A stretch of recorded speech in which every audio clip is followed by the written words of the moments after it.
வளைவான மலைப்பகுதியில் செல்போன் பேசியபடியே ஒற்றை கையால் பேருந்தை ஓட்டிய அரசு பேருந்து ஓட்டுநர். கொஞ்சம் ஸ்லிப் ஆனாலும் பயணிகள் உசுருக்கு என்ன உத்தரவாதம்?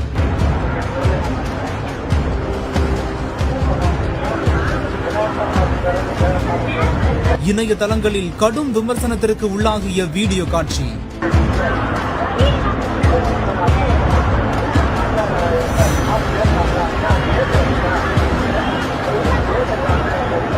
தேனியில் இருந்து மேகமலைக்கு பயணிகளுடன் சென்ற அரசு பேருந்தின் ஓட்டுநர் மலைப்பகுதியில் செல்போன் பேசியபடியே பேருந்தை ஓட்டியதால் பயணிகள் அச்சமடைந்தனர். மேற்கு தொடர்ச்சி மலைப்பகுதியில் அமைந்துள்ள மேகமலை மற்றும் இரவங்கலாறு பகுதிகளுக்கு தேனியில் இருந்து தினமும் 3 முறை மட்டுமே அரசு பேருந்து இயக்கப்பட்டு வருகிறது. 1000 அடி உயரத்தில் அமைந்துள்ள வளைவுகள் நிறைந்த ஆபத்தான மலைப்பகுதியில் ஓட்டுநர் செல்போன் பேசியபடியே பேருந்தை ஓட்டிய சம்பவம் கடும் விமர்சனத்திற்கு உள்ளாகியுள்ளது.